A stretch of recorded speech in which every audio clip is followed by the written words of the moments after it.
আছেন, চারপাশে রোডের দুই পাশে গাছ এবং জঙ্গল, এটাকে ডালা বলা হয় আমাদের আঞ্চলিক ভাষায়। এখানে খুব ডাকাতি হতো, সেই বইয়ে কিন্তু গাড়ি চলাচল করতো না 5টার পরে। এখন সেই আমলের ঘটনাগুলি আপনাদের মাঝে আজকে আমি তুলে ধরলাম এবং আপনারা একটু সবাই শুনবেন।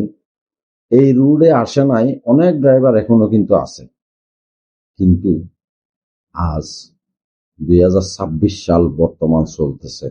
এই সময়ে যেমন মনে করেন সারা রাত এই রুট দিয়ে গাড়ি চলাচল করতেছে, এই রুট দিয়ে সারা রাত ধরে বাইক চলাচল করতেছে, এই রুট দিয়ে সারা রাত ধরে আপনার প্রাইভেট গাড়ি চলাচল করতেছে, সিএনজি চলাচল করতেছে। এখন কত সম্পূর্ণ হয়ে গেছে, ইজি হয়ে গেছে। কিন্তু সেই 30 বছর আগে এই রুট দিয়ে আপনার 5টার পরে কোনো গাড়ি আসা যাওয়া কিন্তু করে নাই, সেই পরিস্থিতি ছিল। এখন কি সুন্দর পরিবেশ হয়ে গেছে, কি সুন্দরভাবে মানুষজন টেনশন মুক্ত ভাবে চলাফেরা করতেছে, রুটটা কি সুন্দর হয়ে গেছে। এবং বর্তমান সময়ে 26 সালের মধ্যে এই যে আজকে 2 মাস ধরে দুই পাশে রোডের কাজ চলতেছে, আরো 6 ফিট 12 ফিট আরো বড় হচ্ছে।